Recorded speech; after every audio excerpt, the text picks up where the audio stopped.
దేవునికి స్తోత్రం. ప్రియమైన సహోదర సహోదరులకు శుభాభివందనములు. మీ అందరికీ కూడా మా యొక్క యోహానా కాపరి అపోస్తలిక్ మినిస్ట్రీస్ తరపున 78వ స్వాతంత్ర దినోత్సవ శుభాకాంక్షలు. ఈరోజు దేవుని వాగ్దానము ఇర్మియా పుస్తకం 22 అధ్యాయం 29వ వచనం. దేశమా దేశమా దేశమా యెహోవా మాట వినుము.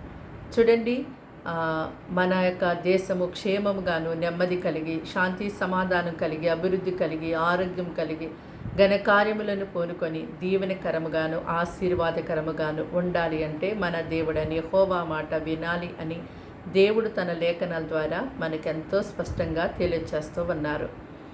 అయితే క్రైస్తవులు అనబడినటువంటి వారందరూ కూడా ప్రతిరోజు దేశ రక్షణ కొరకు క్షేమంగా ఉండాలని ఎంతో ప్రార్థిస్తూ ఉంటాము.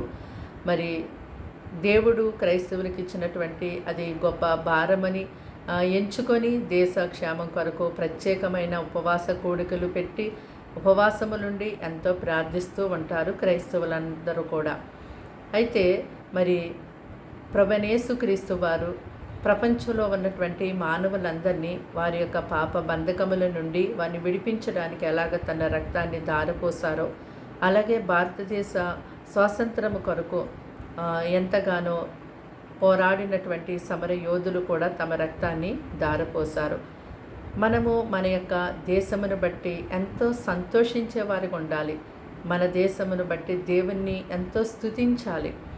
మన యొక్క దేశంలో జరుగుతున్నటువంటి సంఘటనలు చూసి ఏమాత్రం కూడా భయపడకుండా మా యొక్క దేశంలో మీ యొక్క ఆనందము సంతోషమును కలిగచేయండి ప్రవ్వా అని దేవునికి మానక ప్రార్థించేవారిగా ఉండాలి.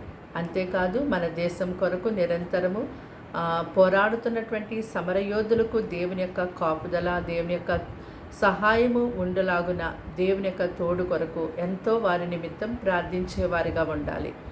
మన దేశంలో మరి దేవుడు మహాసంచారము చేయనట్లుగా, మన దేశము రక్షణ పొందినట్లుగా మనం మానక నిత్యము ప్రార్థించేవారిగా ఉండాలి.